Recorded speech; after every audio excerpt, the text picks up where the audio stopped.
Bonjour à toutes et à tous, bienvenue sur ma chaîne l'autodidacte youtubeur. Aujourd'hui, nouvelle vidéo sur le contenu Excel. Nous sommes toujours dans le grand M2, les bases d'utilisation du tableur. Nous sommes cette fois-ci, après avoir fini toute la 5e partie sur les fonctions, nous sommes enfin dans la 6e et dernière partie de ce grand M2, à savoir la découverte des automatismes de base, les macros. Alors, avant de commencer, je tiens à dire à la communauté que si les vidéos se sont arrêtées brutalement, c'est que je suis tombé malade. J'ai une toux d'irritation qui est assez carabinée et donc je tousse beaucoup. Donc ne vous inquiétez pas si durant cette vidéo vous verrez beaucoup d'ellipses. Voilà, c'était la petite anecdote pour expliquer un peu ce qui se passe en ce moment. Donc, nous sommes partis pour cette 6e partie du grand M2, les macros. Alors, dans mon onglet les macros, voilà comment j'ai présenté les choses, avec une procédure à suivre en 5 étapes pour initier un peu au macro. Donc, dans une première étape, je me propose de montrer comment on active l'assistant de création de la macro. Alors, pour ça, c'est très simple. Il vous faut, là, au niveau de vos onglets, si vous ne l'avez pas, il faut que vous alliez chercher donc l'onglet développeur. Il faut qu'il apparaisse. Alors, pour ceci, c'est très simple. Vous allez dans Fichier, vous descendez sur Options.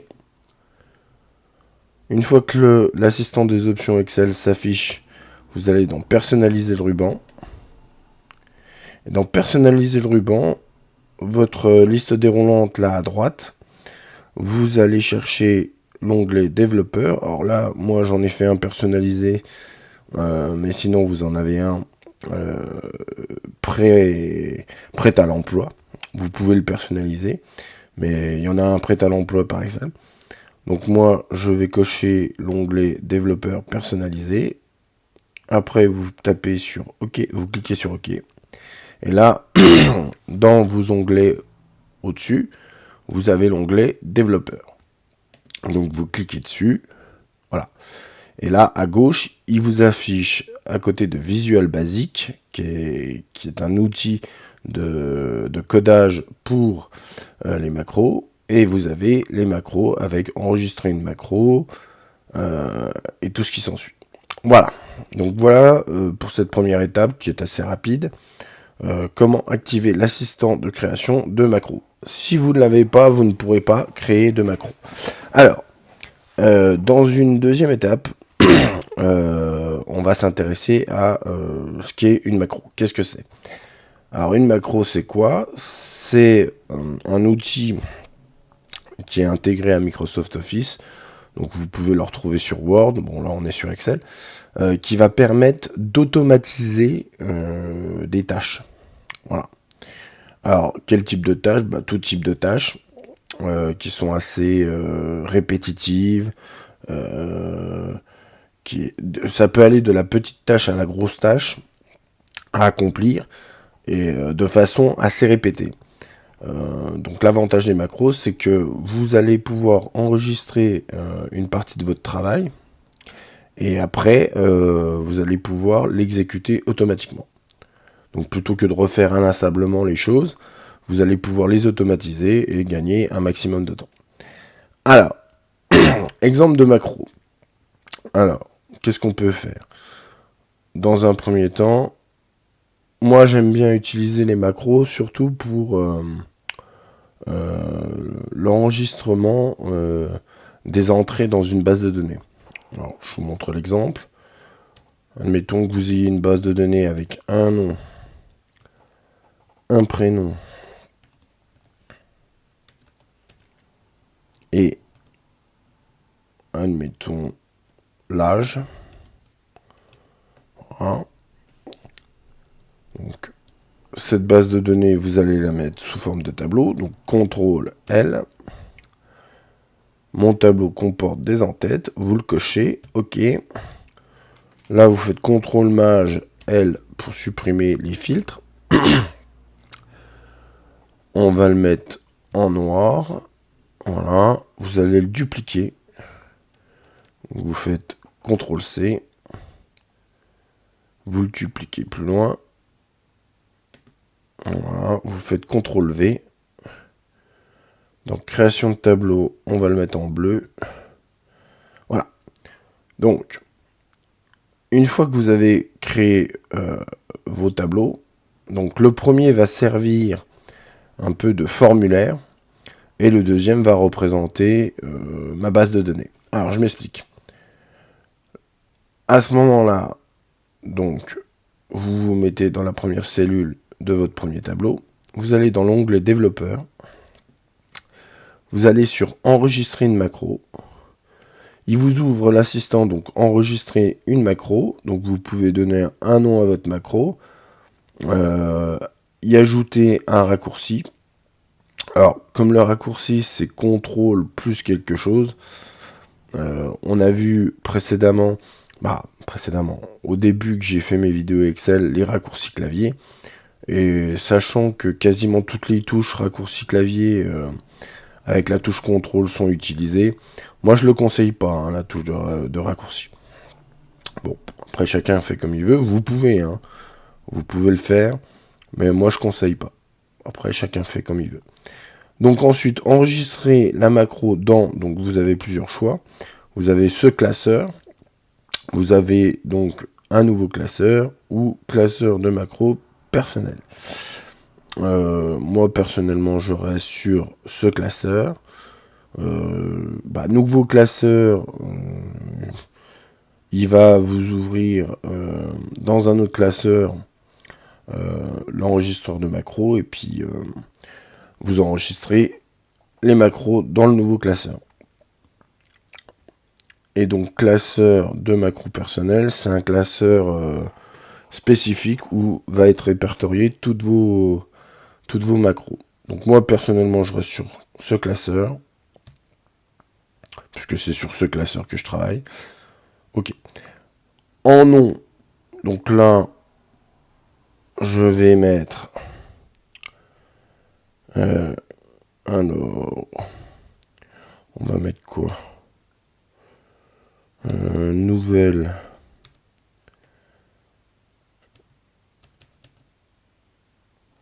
Non, on va pas mettre ça, on va mettre plus simple, on va mettre maj du 8 BDD, ce qui veut dire mise à jour base de données. Je fais OK. Une fois que vous avez fait ça, vous regardez donc dans votre ruban, dans l'onglet développeur, vous voyez que là il y a marqué arrêter l'enregistrement. Donc là c'est en train d'enregistrer tout ce que vous allez faire. Donc là il faut se concentrer pour pas enregistrer trop d'étapes, des étapes intermédiaires qui serviraient à rien. Donc il faut faire très attention à ce que vous faites.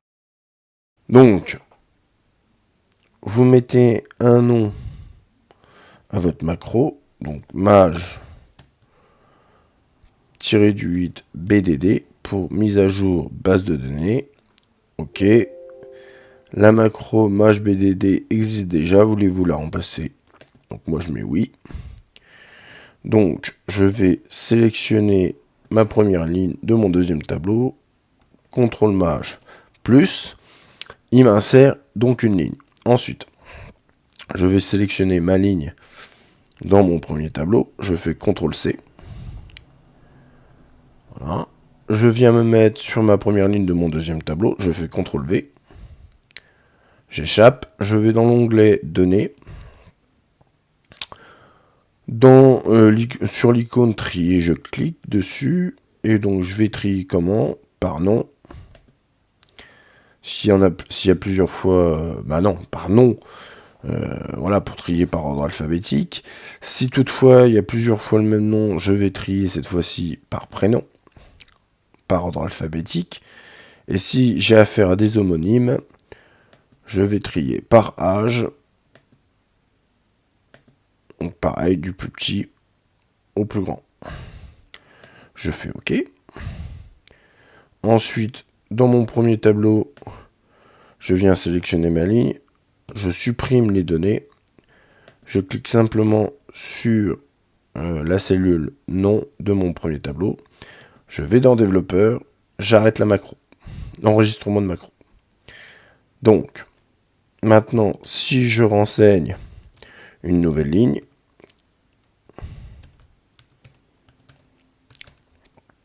alors je rentre n'importe quoi, hein, c'est juste pour l'exemple.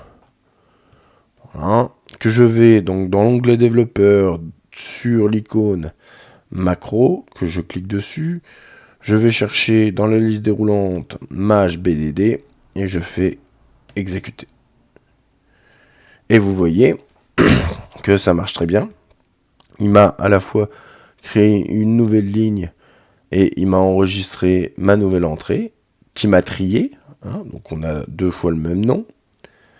Donc ayant 2 fois le même nom, il m'a trié par ordre alphabétique les prénoms. Donc on commence par Adrien, on termine par Patrick. Maintenant, si je fais Michel, Adrien. Alors, là, ça a fonctionné comme quand j'ai préparé cette vidéo, hein, parce que j'ai fait plusieurs essais. Et là, bizarrement, j'ai lancé l'enregistrement, ça a cafouillé. Donc, vous aurez certainement une ellipse. Je vous dis au montage, à ce moment-là, là, vu que ça fonctionne, vous aurez eu une ellipse en amont. Voilà, donc là, je rentre de nouveau Michel Adrien, et cette fois-ci, je vais juste changer l'âge. Donc je vais mettre, je sais pas moi, allez, 54. Et donc, je vais dans l'onglet développeur, macro, MashBDD, je fais exécuter. Donc cette fois-ci, on voit que dans mon tableau, donc toujours pareil, ça fonctionne très bien, il m'a ajouté une ligne. Il m'a inséré le deuxième Michel Adrien. Et donc il m'a trié. Donc là, mes 2 premières lignes, j'ai 2 fois Michel, donc il va me trier après par prénom. J'ai 2 fois Adrien, donc il me trie en fait par rapport à l'âge. Donc le premier Michel Adrien que j'ai, c'est celui qui a 37 ans, et le deuxième, celui qui a 54 ans. Voilà. Alors, c'est un peu le principe de, comment dire, la fiche client que vous avez dans les magasins, où au lieu de l'âge, on va différencier les clients par rapport à leur adresse mail ou leur adresse postale. Voilà. Donc, par rapport à l'exécution donc de la macro, soit vous passez par l'onglet développeur, vous cliquez sur macro, vous allez chercher votre macro, vous faites exécuter. Ou alors il y a un moyen beaucoup plus simple. Donc là, cette fois-ci, allez, on va remettre... non, on va mettre un autre. Je mets n'importe quoi. N'importe quoi comme nom, de toute façon, c'est pour l'exemple. Voilà. Donc là, vous pouvez insérer des boutons. Donc sous l'onglet développeur, vous avez inséré. Et si vous regardez dans les possibilités qui vous sont offertes, le premier icône, on vous dit bouton contrôle de formulaire. Donc vous cliquez dessus. Et là, il y a une petite croix qui apparaît sur votre écran. C'est pour dessiner le bouton. Donc vous dessinez le bouton. Il vous ouvre une fenêtre avec affecter une macro. Vous allez choisir Maj base de données. Vous faites OK. Donc là, votre bouton est créé. Il s'intitule bouton 5 parce que j'ai fait plusieurs essais. Je fais un clic droit. Vous avez la possibilité de renommer le bouton. Donc, vous cliquez sur modifier le texte. Vous le sélectionnez. Et on va marquer... alors, nouvelle... non.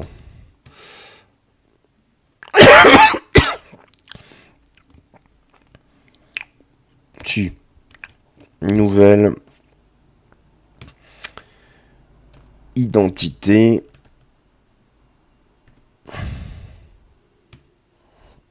Renseigner.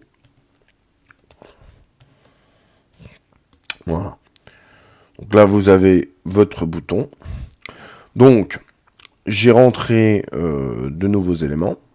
Et donc là, plutôt que de retourner dans l'onglet développeur sous le petit icône macro, etc., j'ai juste à cliquer sur le bouton sur lequel j'ai affecté la macro.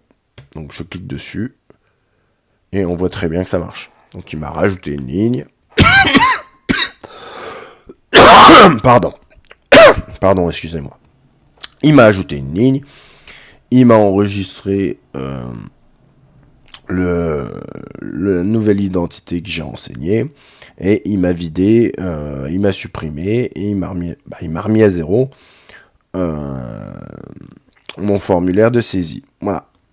Donc c'est très pratique, hein, les macros. Très très pratique. Vous avez des possibilités infinies. Une autre possibilité qui peut être pas mal, c'est quand, par exemple,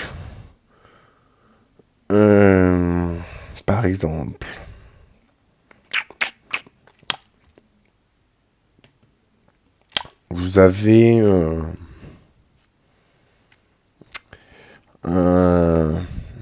un livre de comptabilité, donc avec une date, numéro de compte,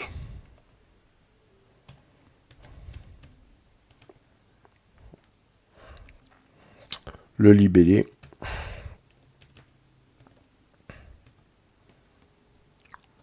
une colonne débit, pardon, une colonne crédit. Vous mettez ça sous forme de tableau. CTRL L. Mon tableau comporte des en-têtes. CTRL Maj L. J'harmonise un peu les en-têtes. Donc je vais mettre en gras.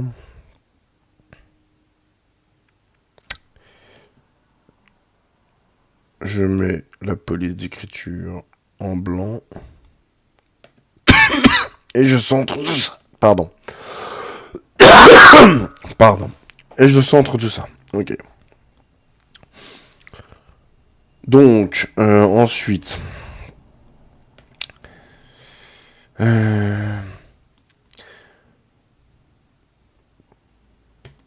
Bon.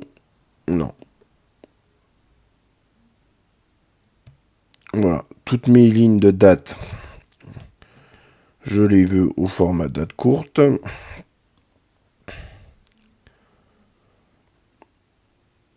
Et mes débits, mes crédits, je les veux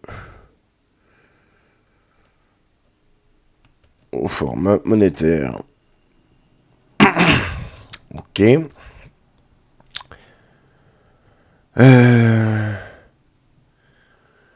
Ouais, ok. Donc, admettons,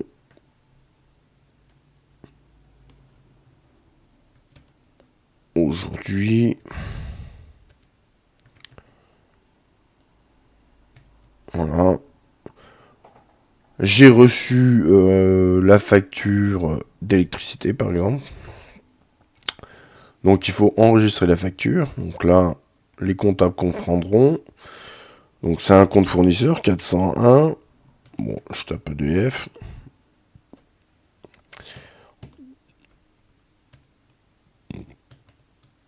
Je tape EDF, ok, voilà. Libellé.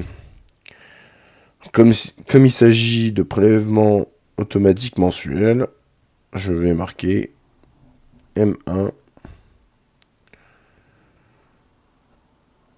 Et donc, M1-du8 EDF. Donc, le compte fournisseur, c'est au crédit. Je mets n'importe quoi, hein, je mets 100 €. Ensuite, toujours à la même date.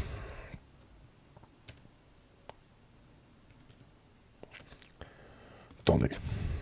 Hop. J'aurais dû tabuler. Je tabule, ouais. Voilà. 19/11/2024. Alors, c'est un compte de charge sur énergie. Donc, EDF. Donc là, le libellé il reste la même. Et donc au débit, je mets 100 €. Voilà. Et donc, ce qui est très intéressant, c'est comme il s'agit de mensualité en prélèvement automatique, vous avez moyen d'automatiser la saisie des écritures. Donc, pour ce faire, il va falloir enregistrer, pareil, une macro. Donc, avant toute chose, ce que vous allez faire, c'est que vous allez sélectionner votre écriture.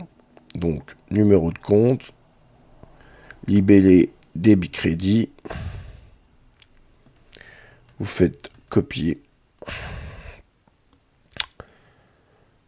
Ensuite, vous allez la coller un peu plus loin. Voilà. Et donc, il va s'agir à l'aide d'une macro.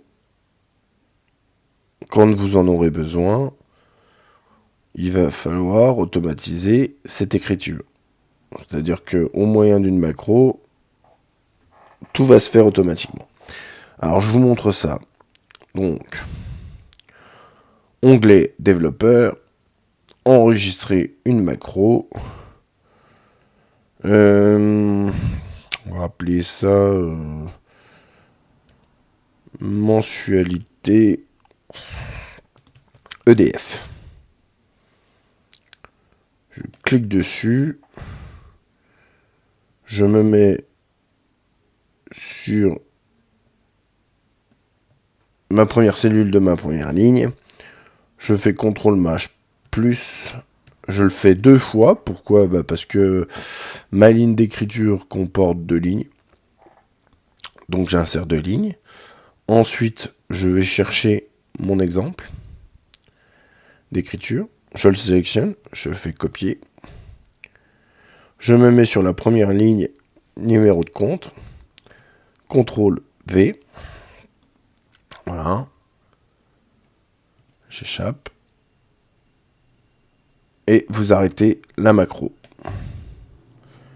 Voilà. Vous rajoutez la date. Donc là,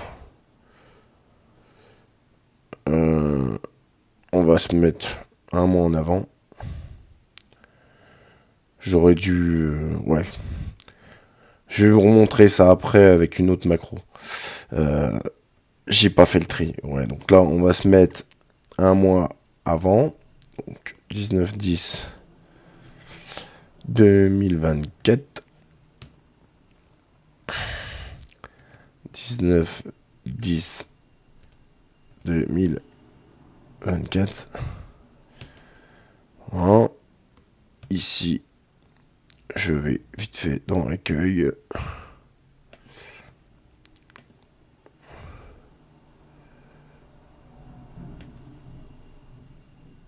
Voilà.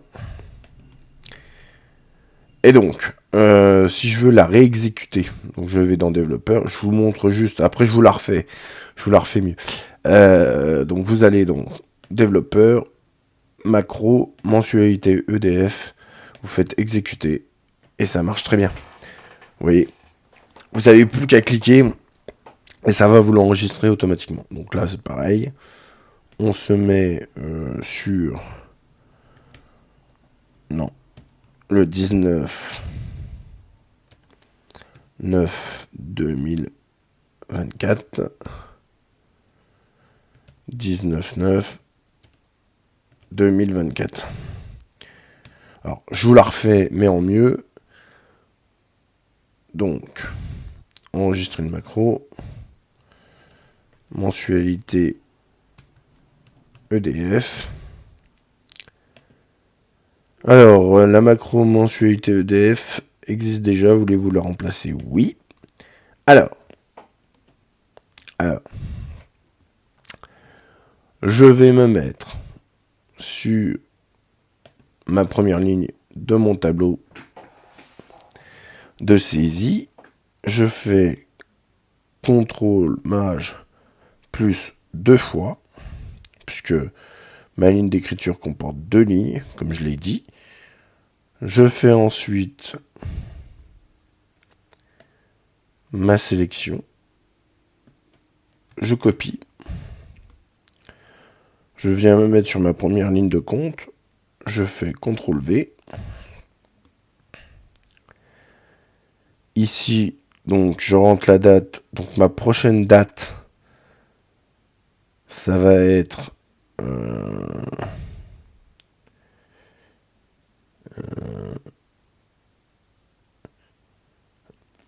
alors, est-ce que ça marche? Je suis en train de réfléchir en même temps. Alors, on va essayer sans rentrer de date. Je vais juste, après, faire un tri. Donc, je sélectionne toutes les données de mon tableau. Je vais dans Données, Trier. Et là, je veux juste un tri par date. Donc, de la plus ancienne à la plus récente. Ouais, bah oui, c'est le cas. Je fais OK. Voilà, oui, effectivement. Donc, vous voyez, il va mettre ma ligne d'écriture en dernier.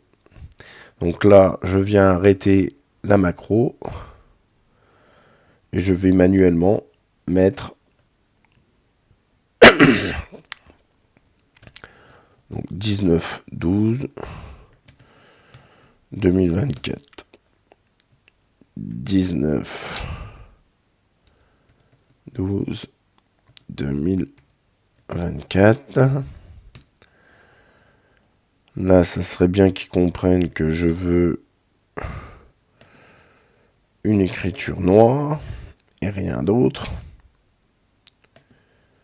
Que je ne les veux pas en gras. Ça serait bien. Voilà. Donc là, ensuite, si je vais dans l'onglet développeur, que je fais macro, que je fais mensualité EDF, que j'exécute, il va me la rajouter. Il me rajoute bien 2 lignes en dessous de la dernière date, donc le 19/12. J'ai plus qu'à rajouter manuellement. Donc cette fois-ci, je vais être sur le 19/1 2025.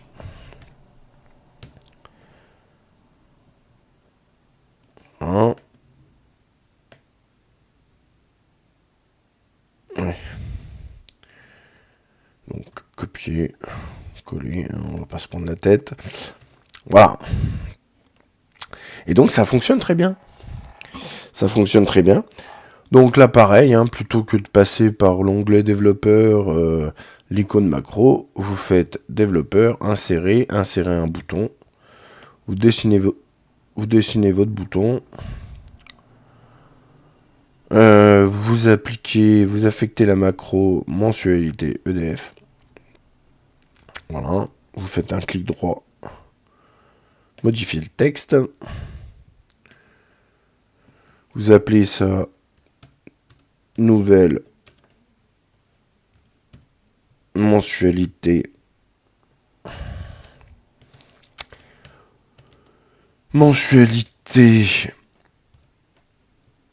EDF. Hein, c'est fait. Et maintenant, voilà. Vous cliquez dessus, il vous insère votre ligne d'écriture. Alors bien sûr, pareil, en fonction des dates qui se succèdent, là que vous rentrez manuellement, on pourrait éliminer le libellé. Effectivement, là dans mon écriture que je vais rechoper, que j'ai mis de côté, j'ai laissé le libellé. Donc là, vous voyez bien que vous êtes toujours sur mensualité 1 EDF. Donc ça, si je supprime, voilà, sur ma ligne d'écriture, que je fais enregistrer, Donc là, il la met au-dessus. Il la met au-dessus parce qu'il n'y a pas de libellé. Donc, on va rectifier vite fait pour voir. Donc la mensualité 1. Là, c'est M2. Pardon. M2 EDF. Voilà. On fait un copier, on fait un coller. Voilà. Là. Et encore. Oui, bon. Ah voilà. Bon, de toute façon, ça marche aussi. Il s'insère bien. On peut faire CTRL Z.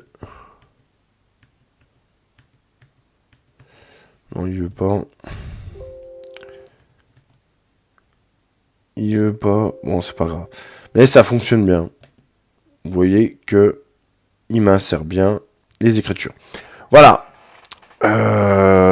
Donc, ensuite, maintenant que nous avons vu ces deux exemples de macros, où ça fonctionne très bien. Donc après, vous pouvez enregistrer des mises en forme.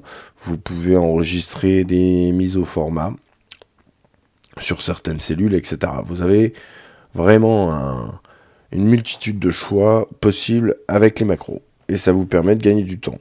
Donc, les exemples de macros, bon, j'en ai fait que 2. On s'en rendra compte par la suite dans les prochaines vidéos, que les macros sont essentiels.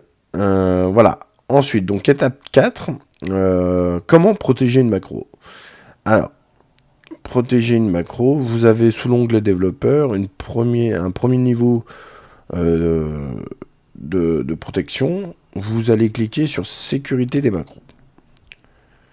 Et donc là, il vous ouvre cette fenêtre paramètres des macros avec 4 possibilités. Donc désactiver toutes les macros sans notification, désactiver toutes les macros avec notification, désactiver toutes les macros à l'exception des macros signés numériquement et activer toutes les macros. Donc là, c'est non recommandé, risque d'exécution du code potentiellement dangereux. Donc ça, c'est notamment ce qui se passe quand vous récupérez un fichier qui contient des macros. Il faut protéger votre ordinateur, vos fichiers. Donc c'est le premier niveau de sécurité. Donc par défaut, il désactive donc toutes les macros avec notification. C'est généralement le message que vous avez sur les classeurs macros qui s'affiche en haut de votre tableur. Quand vous ouvrez votre fichier Excel, il vous met un message d'avertissement en disant que le classeur contient des macros et il nous demande si on veut les activer. Et ben c'est par rapport à ce critère de sécurité. Donc moi par défaut je laisse désactiver toutes les macros avec notification. Voilà, donc ça c'est le premier niveau de sécurité pour les macros. Et dans votre classeur, donc vos macros à vous, pour les protéger des personnes malveillantes, vous faites Alt F11, vous allez ouvrir donc l'assistant Visual Basic pour application, et donc dans l'onglet Outils, vous faites Propriétés de VBA Project, voilà, vous allez dans Protection, verrouiller le projet pour l'affichage. Vous cliquez dessus, vous mettez un mot de passe, donc là, juste pour l'exemple, je mets un mot de passe simple. Voilà, vous faites OK. Là, vous quittez ça, vous pouvez enregistrer, donc à l'aide de la disquette, la modification. Voilà, vous faites quitter. Là, vous sauvegardez votre classeur. Vous fermez le classeur. Vous rouvrez le classeur.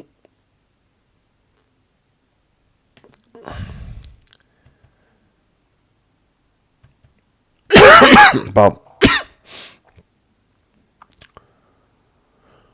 Donc vous rouvrez votre classeur, donc moi voilà, pareil. L'affichage de certains onglets, c'est grâce à l'outil VBA que vous pouvez modifier aussi également pas mal de choses. Donc c'est très... Là, vous voyez, j'ai plus mon onglet macro. Donc c'est très simple. Je fais Alt F11. Donc voilà. Là, vous n'avez plus rien qui s'affiche. Donc si vous cliquez sur le petit plus, là, voilà. Voilà la sécurité des macros. C'est-à-dire que là, vous avez fait un projet VBA, donc, dans lequel vous avez tous vos onglets, toutes vos feuilles, tout est répertorié, vos macros, etc. Vous voulez pas qu'on vous supprime des macros de façon inopinée, etc. Vous avez un mot de passe. Donc là, je rentre mon mot de passe. Je fais OK. Et là, il m'affiche mon projet. Donc voilà, là j'ai toutes mes feuilles. Donc je clique sur macro. Là, je viens dans visible. Je choisis l'option -1. J'enregistre. Bon, après, moi, je retourne volontairement dans outils, propriétés, protection. Je décoche. Voilà, ça, je supprime. Voilà, je fais OK.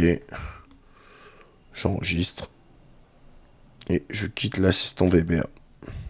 Voilà, et là, vous voyez, j'ai mon onglet macro. Avec mes macros. Très bien, voilà, donc ça c'était comment protéger une macro et comment enregistrer un classeur qui contient des macros.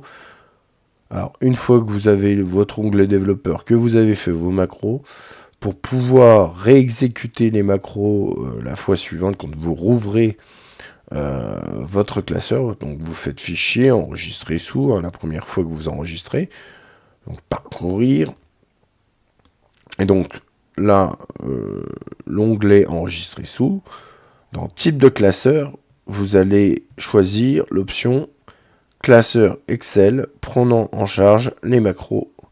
Ça s'enregistre sous la terminaison XLSM, M représentant les macros. Voilà, tout simplement.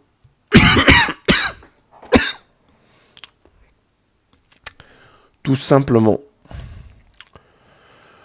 Voilà, donc vous savez comment on fait maintenant pour... vous avez une première base quant à l'utilisation des macros pour automatiser votre travail. Voilà, donc je vais m'arrêter là. On a fait les 5 étapes sur les macros. Je vais m'arrêter là. Donc ce thème 2 se termine. Voilà.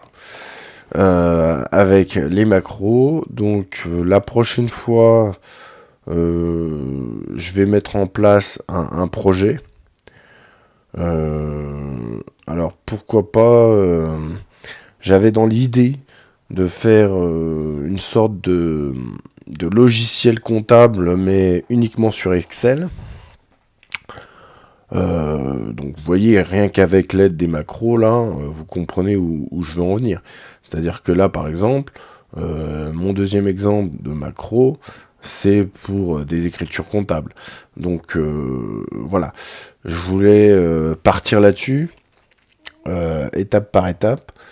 Donc essayer de faire un logiciel comptable avec tout ce que Excel peut mettre à notre disposition. Ça peut vous servir du point de vue personnel. Alors professionnel, non, puisque maintenant la loi nous oblige à utiliser des logiciels comptables qui sont sous le joug de l'État, donc pour éviter la fraude, on peut comprendre. Et donc c'est sûr que vous ne ferez pas votre comptable, même en micro-entreprise, il vous faut un logiciel comptable. Donc voilà. Mais ça peut toujours être intéressant de savoir utiliser Excel.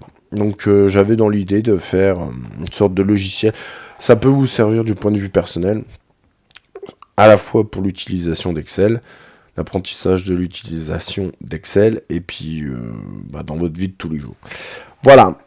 Donc je m'arrête là. Donc on en a fini avec le thème 2. Voilà. On est bon, on a tout fait. Ça nous aura pris un petit moment. J'espère que ce thème 2 vous aura plu. Qu'il aura été assez complet pour expliquer quelles sont les bases sur Microsoft Office Excel 2016, pack famille et étudiant. Et donc là, je pense qu'il va y avoir une pause au niveau Excel, le temps que je mette en place le projet, que j'essaye de le tourner, voir un peu ce que ça donne. Mais voilà l'idée. L'idée, c'est vraiment de faire un logiciel comptable qui vous permet... bon, c'est plus d'un point de vue, encore une fois, personnel, que ça va vous être utile. Donc, voilà. Donc, j'espère que cette vidéo vous aura plu. Si elle vous a plu, n'hésitez pas à vous abonner à ma chaîne L'Autodidacte YouTubeur. N'hésitez pas à liker, partager, commenter les vidéos qui sont publiées sur ma chaîne. Donc, celle-ci en fera partie. N'hésitez pas à commenter également. Hein. Il est toujours intéressant d'en apprendre davantage et tous ensemble. Voilà, je crois qu'on a fait le tour. Hein. On va pas blablater pendant 3 heures pour dire tout et son contraire. Donc j'espère que ça vous a plu. Je vais vous souhaiter une bonne journée, un bon visionnage et je vais vous dire donc à très vite pour une prochaine vidéo. Allez, ciao.